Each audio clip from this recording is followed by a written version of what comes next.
एक ब्राह्मण थे काशी में, वो नित्य भागवत जी का पाठ करते थे।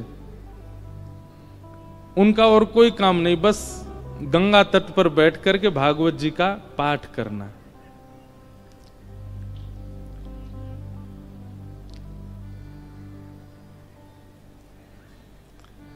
धीमे धीमे उनकी आयु बढ़ने लगी। एक दिन परिवार के सब लोगों ने कहा, भैया ये कोई इनका काम धंधा शुरू करा दो, पूरे दिन पाठ करते रहते हैं भागवत जी का। और पाठ भी किसी व्यक्ति के लिए नहीं, अगर कोई उनको दक्षिणा भी देता था कि पंडित जी हमारे यहां पाठ कर दो, तो उसके यहां पाठ करते थे, वो उसका पाठ, फिर उसके बाद अपना पाठ अलग करते, अपने लिए करते थे। उसके पीछे उनकी कोई कामना नहीं थी, निष्काम भाव से करते थे। नित्य पाठ करते। तो एक दिन घर के लोगों ने सबने कहा कि इनका ब्याह कर दो, ये करते धरते तो कुछ है नहीं, पूरे दिन पाठ में ही लगे रहते हैं, इनका ब्याह कर दो, पत्नी घर आएगी, अकल ठिकाने आ जाएगी। और सब घर के लोगों ने वो ब्राह्मण देवता का ब्याह कर दिया। पत्नी आ गई। कुछ दिन बाद पत्नी को भी पता लगने लगा कि ये कोई काम धंधा नहीं करते हैं, पूरे दिन केवल भागवत जी का पाठ करते हैं। बहुत प्रयास किया, लेकिन उसके बाद वो भी हार गई कि ये करेंगे नहीं, कहीं काम नहीं कर सकते, ये तो भागवत जी में ही लगे रहेंगे। तो आपत्तिकालीन गृहिणी परीक्षा, हमारे शास्त्र आज्ञा करते हैं कि घर में आई हुई आपत्ति के समय घर की गृहिणी की परीक्षा होती है। क्षमा कीजिएगा, घर में आई हुई आपत्ति के समय यदि गृहिणी ही हाथ खड़े कर दे तो फिर आपको ब्रह्मा भी नहीं बचा सकते। लेकिन घर में यदि कोई आपत्ति आ जाए और घर की नारी, घर की गृहिणी, यदि वो अपना बल साध ले, वो ना टूटे, वो ना विचलित हो, चिंता मत कीजिएगा, आप उस संकट के सागर से निकल जाओगे। ये वेद प्रमाण है, ये शास्त्र प्रमाण बात है। इसलिए माताएं बहनों को एक बात हम कहें कि पति के ऊपर, बच्चों के ऊपर, परिवार के ऊपर कितने भी संकट आए, बाकी समय आप भले कितने भी आंसू बहाओ, लेकिन घर में आए हुए संकट के समय आप बस थोड़ा सा मजबूत हो जाइए, आपकी मजबूती से पूरा घर संभल जाएगा। आपत्तिकालीन गृहिणी परीक्षा।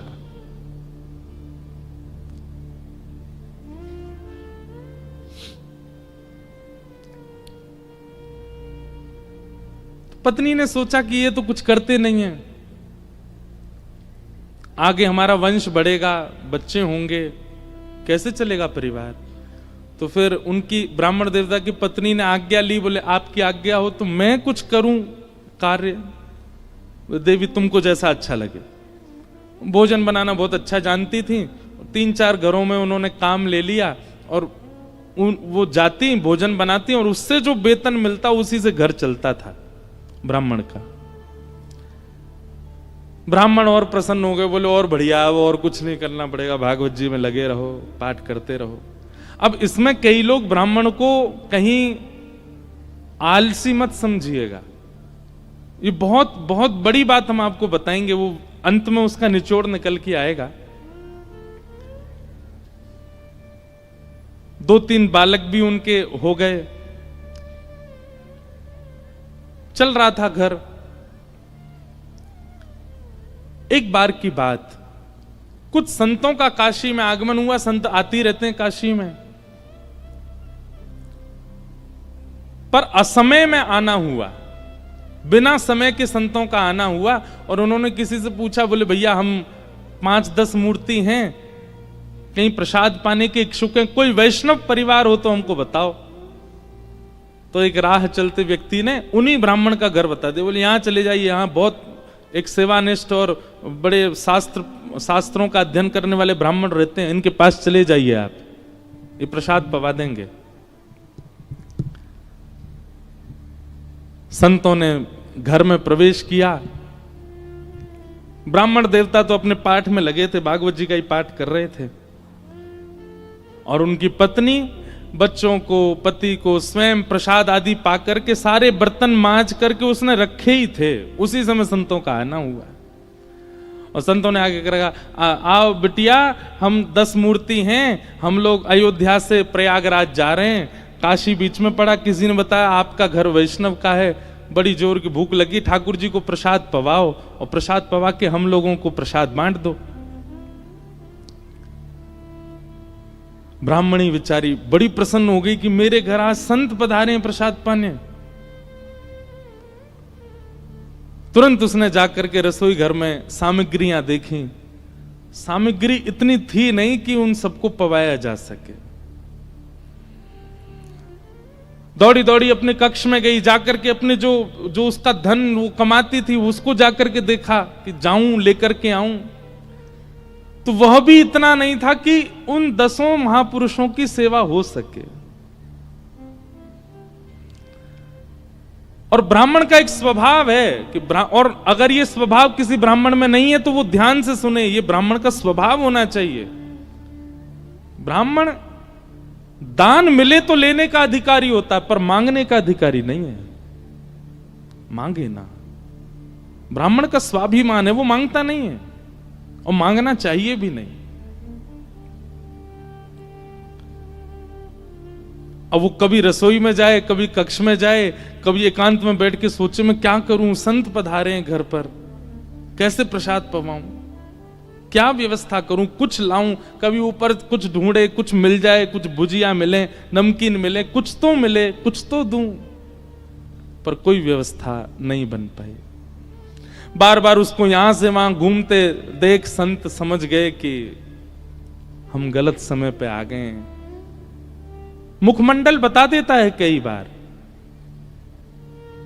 और वे सब संत अपने अपने आसन लेके उठ गए, चिमटा कमंडल लेकर के, बिटिया सुनो सुनो सुनो सुनो, हमको ना प्रयाग पहुंचना है, विलंब हो रहा है, फिर आएंगे, अपना ही घर है, क्या दिक्कत है, तुम आराम करो, हाँ हम जाते हैं। और उस ब्राह्मणी के मन में वही आ रहा था, जब ये कक्ष मेरे घर में घुसे, इन्होंने घुसते ही क्या कहा था कि हम बहुत भूखे हैं, ठाकुर जी को भोग लगा के प्रसाद पवाओ, और ये भूखे ही जा रहे हैं और मैं कुछ नहीं कर पा रही। नेत्र सजल हो गए उसके, अत्यंत पीड़ा में आ गई। आज तक तो अपने पति से कुछ कहा नहीं था, पर आज कक्ष में प्रवेश करके ताम्रवर्ण आंखों का हो रहा था और बस चिल्लाने लगी, बोले तुमसे ब्याह किया मैंने, आपने जैसे चाहा वैसे रही मैं, आप नहीं करते कुछ तो घर घर जाके प्रसाद बना करके घर चलाती हूं मैं भूखी रह जाऊं, बच्चे भूखे रहें, आप भी भूखे रह जाते हैं, तो भी इतनी पीड़ा मुझको नहीं होती है। पर आज संत पधारे थे हमारे यहां, महापुरुष पधारे थे हमारे यहां, कल्पवासी महात्मा आए थे हमारे यहां। वो अभागा दुर्भाग्यशाली घर है जहां से संत भूखे चले जाते हैं, निराश चले जाते हैं, और आप पूरे दिन ये भागवत जी में लगे रहते हो।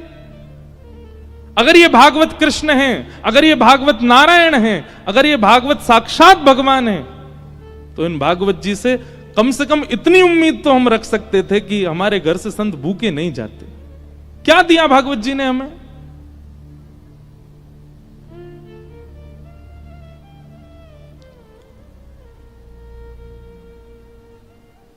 ब्राह्मण बोले, देखो तुम मुझे कुछ भी कह लो, पर तुम जानती नहीं हो ये साक्षात कृष्ण हैं। मैं क्यों बचपन से आज तक भागवत जी के उन्हीं 18,000 श्लोकों का मुझे कृष्ण दिखते हैं, मुझे लीला दिखती है, मुझे शामा शाम का नित्य विहार दिखता है भागवत जी में, इनके विषय में कुछ मत कहो। ब्राह्मणी को और गुस्सा आ गया, भागवत जी की पोथी उठा करके और ब्राह्मण की गोद में पटक दी। बोले, सुनिए, ये उठाइए भागवत जी और निकलिए, मैं अपना घर चला लूंगी, अपने बच्चों को पाल लूंगी, आप जिस समय भागवत जी को त्यागने का संकल्प ले लें तब लौट करके आइएगा।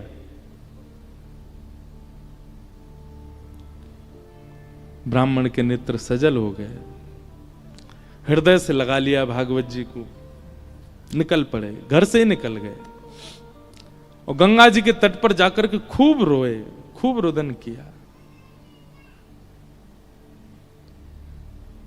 हे भागवत महापुराण, हे साक्षात शब्द में कृष्ण, मेरी अभागा पत्नी है, वो आपके रूप स्वरूप को भी पहचानती नहीं है। पर हे करुणा निधान, आप कृपा करो। मैं कहूंगा भी तो भी वो अध्ययन नहीं करेगी, तो भी वो मुझसे कभी कथा नहीं सुनेगी, पर आप कृपा कीजिए और मेरी गृहिणी को अपने रूप का दर्शन करा दीजिए।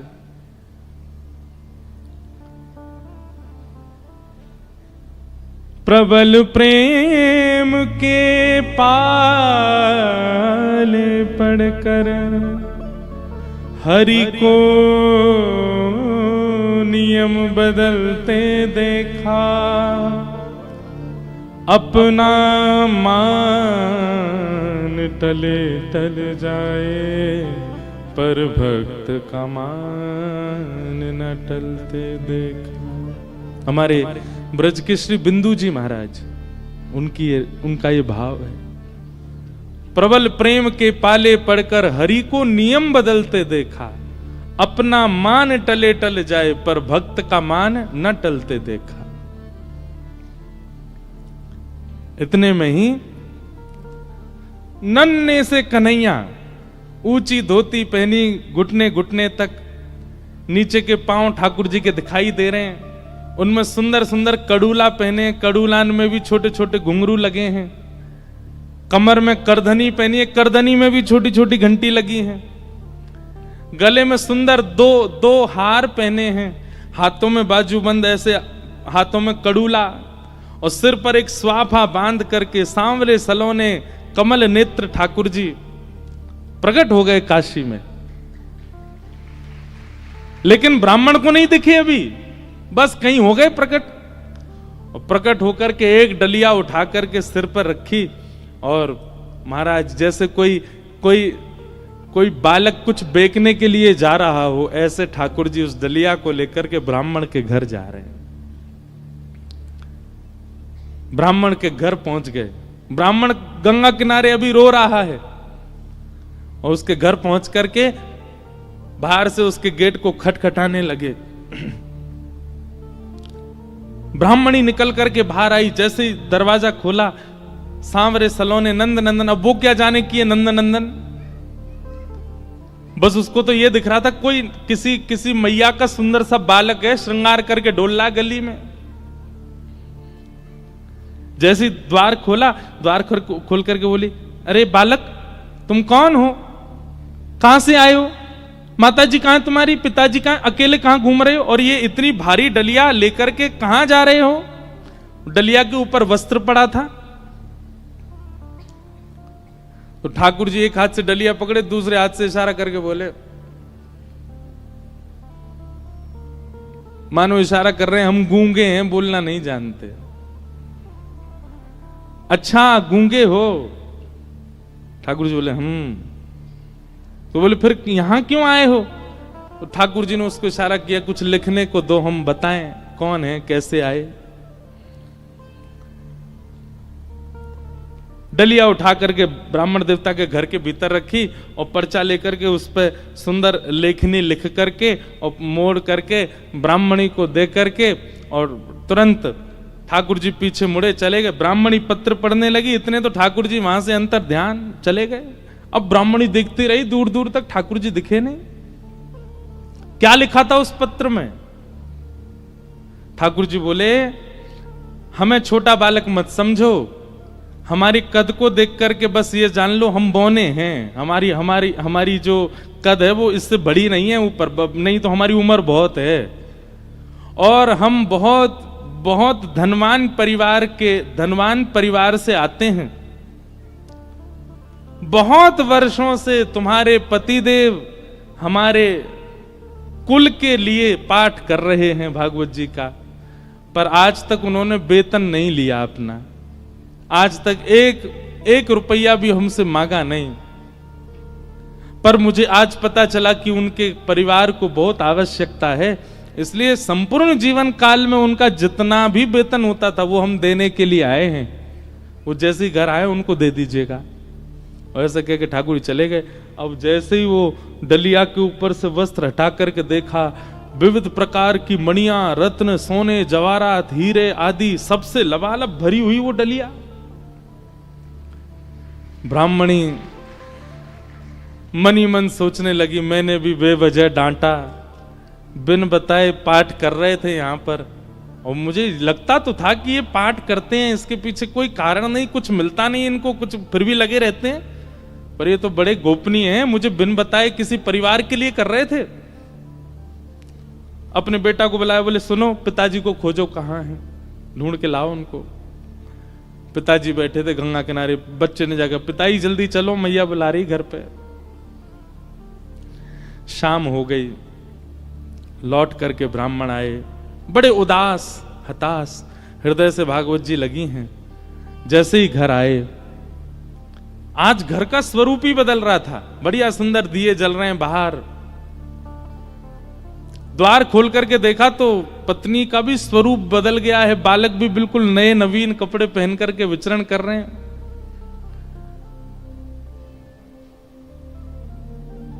जैसे पतिदेव को आते देखा, ब्राह्मणी ने तुरंत आरती की, जल आदि छिड़काव करने लगी, खूब बलियां लेने लगी।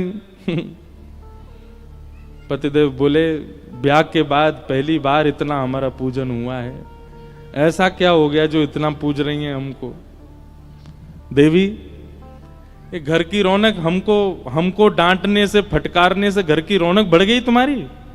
रोज ही डांट दिया करो हमको। ऐसा क्या हो गया जो आज इतना सब कुछ मंगल, बच्चे नए वस्त्र पहन के घूम रहे हैं, आप बढ़िया साड़ी पहन के, ये कहां से इतना सब कुछ आया?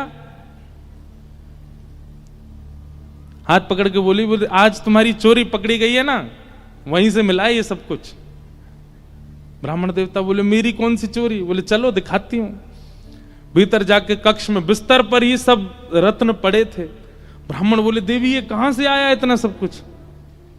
बोले कहां से आया, ज्यादा चतुर मत बनिए, आपका गूंगा मालिक आया था। ब्राह्मण देवता बोले, गूंगा मालिक? मेरा गूंगा मालिक कौन? बोले बहुत छोटा सा था, पीली पीली धोती पहनी थी उसने, ऐसी सुंदर स्वाफा सिर पर बांध रखा था, ऐसे गदमदरा से उसके हाथ मोटे मोटे से, और इतने सुंदर उसका मुखमंडल, गाल बिल्कुल गुलाबी, आंखें बिल्कुल ऐसे कटाक्ष जैसी, और क्या सुंदर। ब्राह्मण देव बोले, नाम नहीं पूछा? बोले इशारा किया उसने कि मैं गूंगा हूं। वो तुमको कैसे पता फिर मेरा? बोले वो लिख के देके गया। बोले कहां लिखा है, दिखाओ। जैसे ही पृष्ठ पत्र वो उनके ब्राह्मण के हाथ में दिया, अक्षर सब अंतर ध्यान हो चुके थे। देवी यहां तो कुछ भी नहीं लिखा है। ब्राह्मण बोली, दिखाओ। ब्राह्मणी ने देखा तो वहां कुछ भी नहीं था। ब्राह्मणी ब्राह्मण को देखे, ब्राह्मण ब्राह्मणी को देखे, बोले ये हुआ क्या है?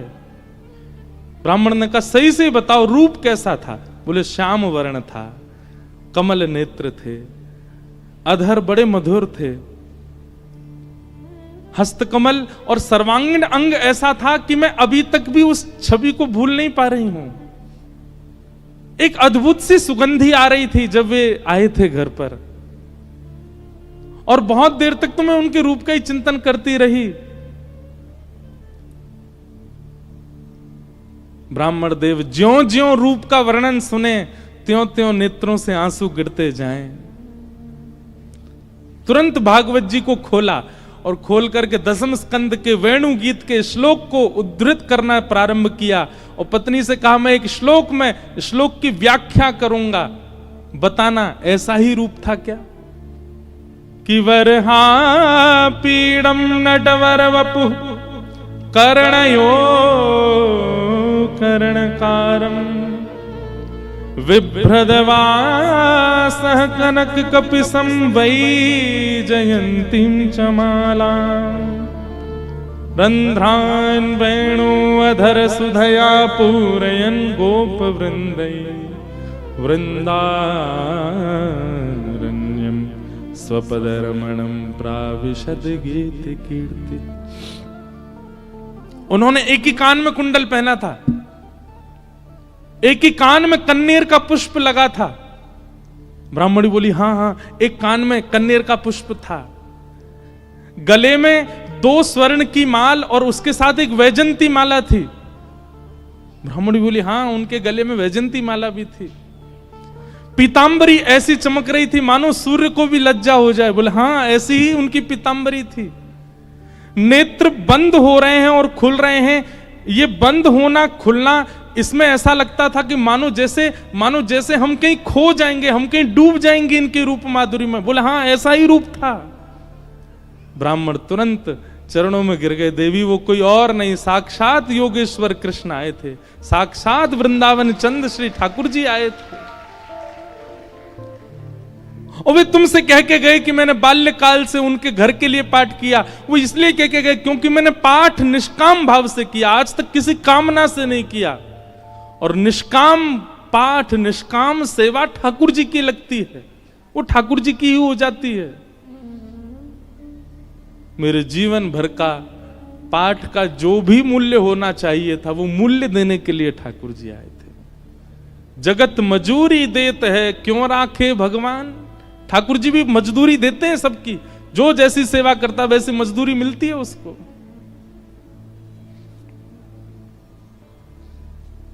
ब्राह्मण आनंदित हो गए और उसी काल से वो ब्राह्मणी भी